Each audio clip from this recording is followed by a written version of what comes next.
In GitLab 18.7, we're excited to announce a new feature called Custom Flows. Custom flows allow you to define AI workflows and then share these workflows across your organization, making it easier to apply AI to all areas of the software development lifecycle.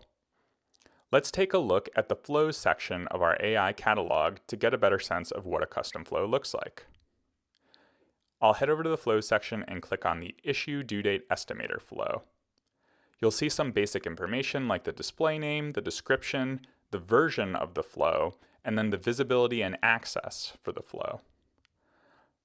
But the heart of a flow is defining a config.yaml file, which provides a schema for creating these AI workflows and then applying them to problems that you're encountering in the software development lifecycle.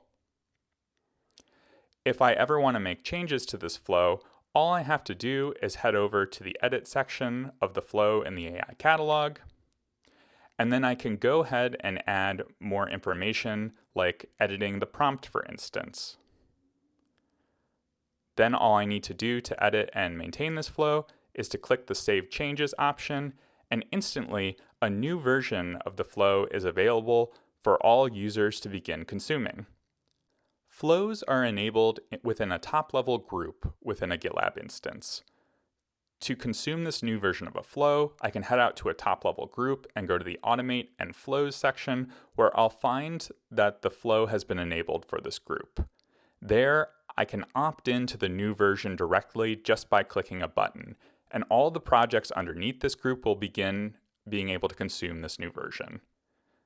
Going out to a project, I'll do the same thing, where my project is able to very gracefully update to this new version, preventing any breaking changes from being introduced to our project. I can also head out to the triggers section of my project to understand better how to begin actually using this custom flow. Here you'll see that I have a service account that is automatically added to my project with the appropriate permissions in order to execute the flow. All I need to do to begin using this particular flow is I'll head out to an issue, and then I can mention the name of the service account and provide a simple prompt after the service account name to help focus it on the task that we would like it to complete. In this case, it will be to give us a due date estimation for the issue that we're currently commenting in.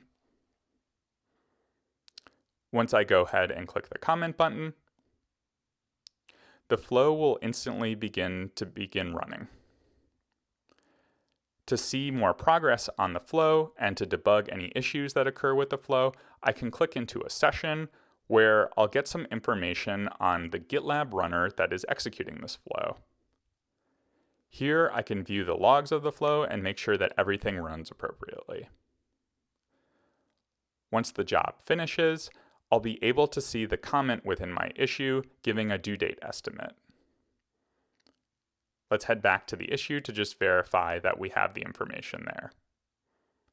Here you'll see that Duo developer was able to comment with an estimation about how long it will take to complete this issue, giving us a better sense from a planning perspective about how to manage issues within our project. What will you create with custom flows in GitLab 18.7?